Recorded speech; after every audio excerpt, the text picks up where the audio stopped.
to another Big Bang. Oh, on the show today, we've got jumping frogs. The strange but true story of blood. And we'll be finding out why a high-speed sailboard is like a bar of soap.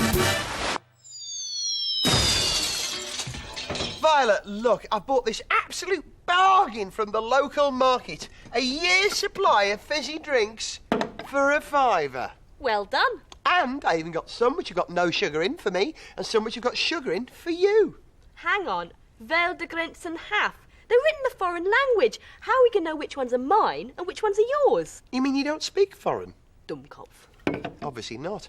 Look, don't worry, I have a drink indicating device here. This, nothing more than a tank with water in it and salt in the water. What should happen when you pop drinks in? The drink that's got the sugar in sinks to the bottom, but the no-sugar drink floats near the surface. Ah, so the one with the sugar in it is denser, so it sinks, and the other one floats. Absolutely. So I'll just get the drips off your one so you can drink it and it'll be nice and dry. Thank you, oh grateful one, but I'm not going to open this now. It'll spray everywhere. Now, what you need is a trick that lets you diffuse an unexploded fizzy drinks can. I just so happen to have such a trick, and I'll show you how it's done at the end of the programme.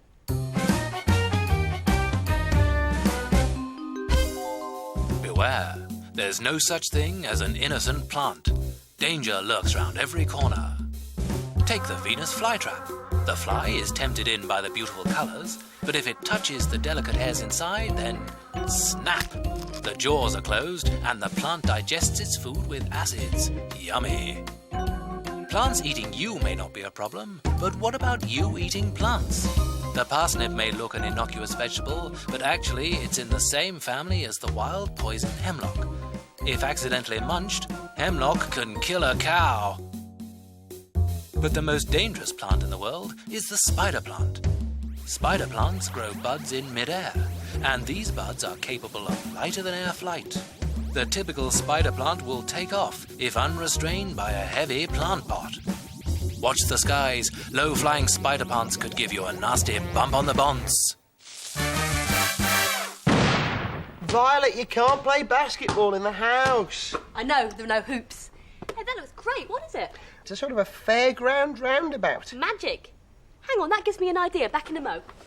I love toys like this. They're easy to make and you can see how they work. Now, to make one of these, you'll need either a yoghurt pot or a plastic pint glass with a hole cut in the top and 2 more holes cut in the side, opposite each other, but slightly off-centre. You'll see why in a moment.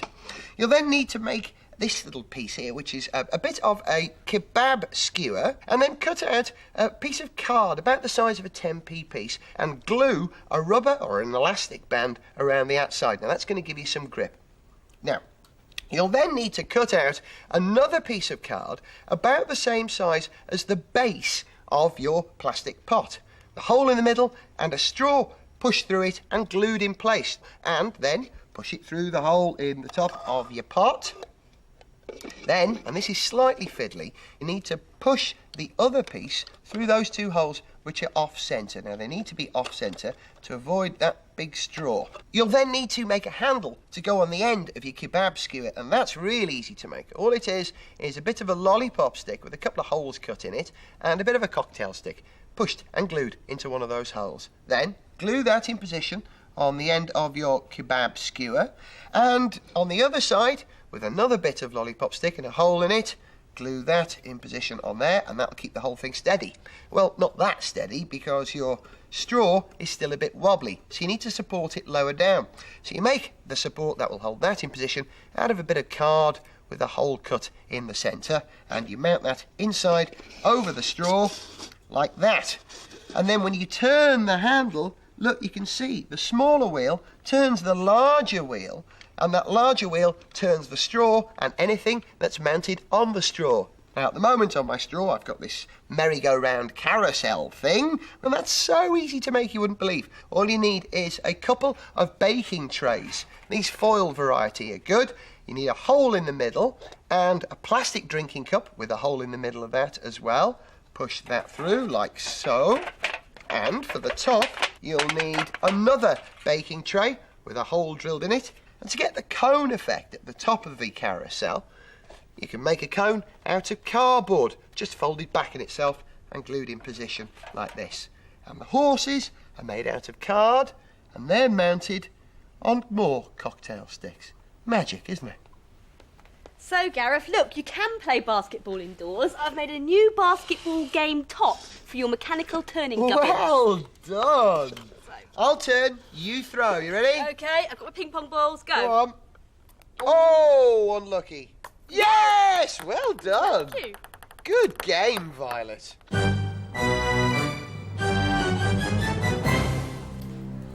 Today's strange but true story is about something that we've all got lots of.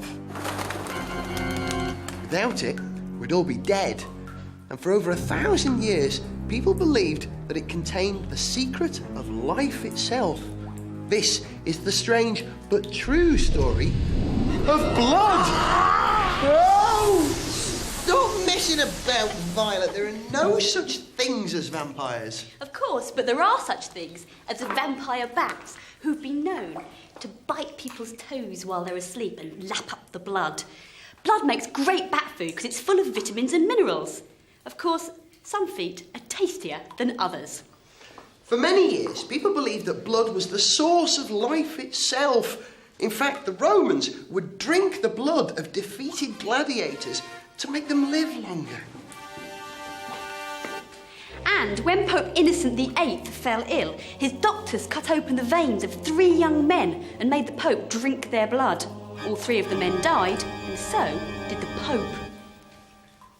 But drinking someone else's blood won't do you any good if there's something wrong with your own, because it just goes straight into your stomach. It can't get into your veins. It wasn't until 150 years later that doctors attempted the first blood transfusion, taking blood and injecting it into someone's veins. To get someone to take part in the experiment, they had to offer money, but they could only afford a couple of quid. So the first blood transfusion was given to a rather eccentric student called Arthur Koger. He was a bit short of cash and he thought it sounded like a good laugh. But they didn't use human blood, they used a small amount of blood from a sheep. Amazingly, he survived and was quite healthy, if a little sheepish. Arthur was very lucky, because back in those days, doctors thought all blood was the same. We now know that there are 4 main blood types. Get the wrong blood, you could die. Today, blood transfusions are completely safe and have saved the lives of millions of people all over the world, with no unfortunate side effects. Goodbye! Goodbye!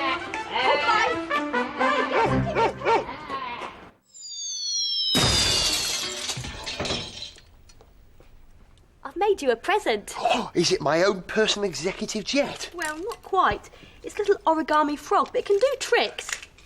Oh, that is so sweet. I know you like springy toys. There's no spring in this, Violet. Oh, yes, there is. Watch this. Hey! The spring's in the way, it's folded. It's origami. I'll show you how it works.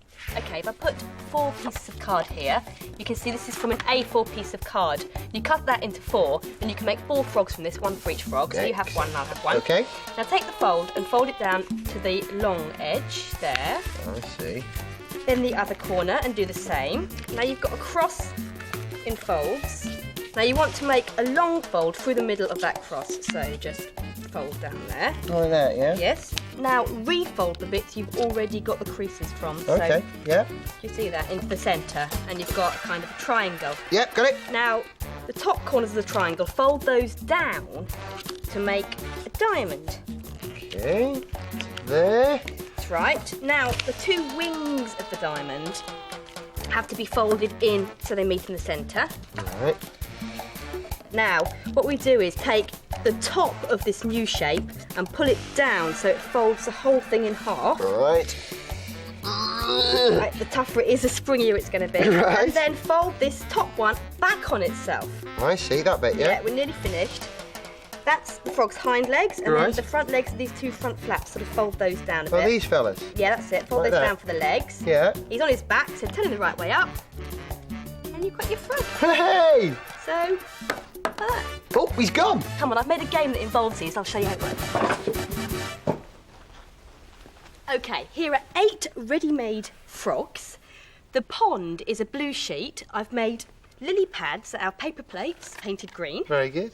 The different numbers on the lily pads represent different scores. You've got to spring your frog onto the lily pads to get points, but be careful, there are hazards. These rushes, if you get into those, you'll lose a life.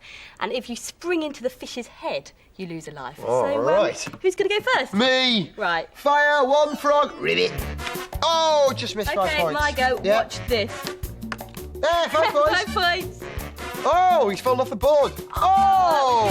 Head. One last one from me. I'm going to go with yours. There we go. OK. Oh, that frog's fish meal.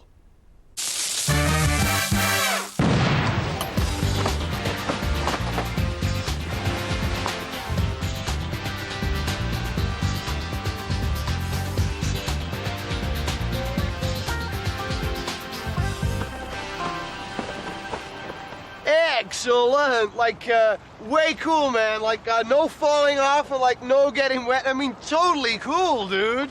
OK, dude, let's see some style. I want grace and speed. Okay, you want speed? That's easy. All I've got to do, you can do this for me. Turn the board round, because you face the board downwind, and then you fill the sail, man, with wind, and like, whoa, eat my surf. No, Gareth, it's a sailboard. To go fast on a sailboard, you don't go downwind, you point it across the wind. What? That's ridiculous. But amazingly, it's true. Come on then, explain. So, Violet, I had her washed last Thursday. I won't need another for at least a fortnight. squeeze. Not be the soap. Oh, I see, right. What? Hey! Well caught. So what's happening here, then? But when you squeeze the sides of the soap, it shoots forward, and Yeah. the sailboard works the same way. The wind pushes that way, Yeah. and the force of the board against the water pushes that way. And so the board gets squirted that way. Exactly. But there's more. You see, as you move faster, the wind starts to blow straight into your face, and that's when you really fly. What, with the wind against you? Yup, because sailboards are like aeroplanes. Yes, Violet, and hovercraft are just like pelicans. No, it's true. The curved sail is like the curved wing on a plane, and you don't want the wind to fill it out, you want it to blow along the sail. See? Right, I've got all the theory I need. Now I've got to put it into practice.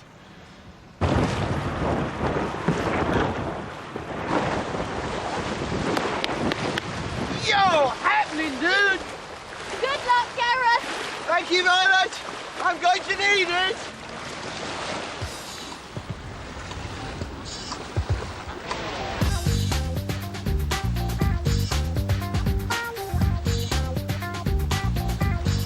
I'm not going to fall in.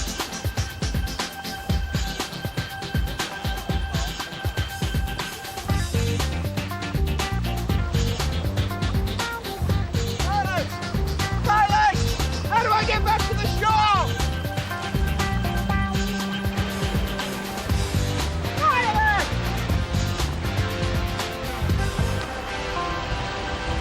Anyone got a canoe?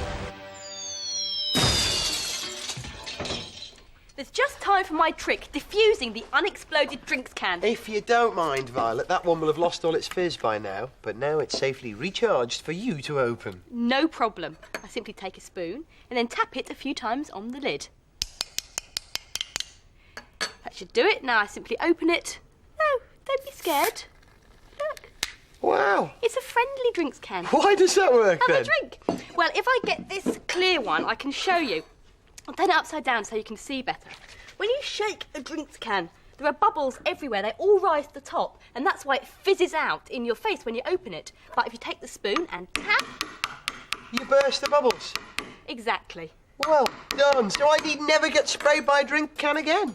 I wouldn't bank on it, matey. Run away! Come on then, I'll let you...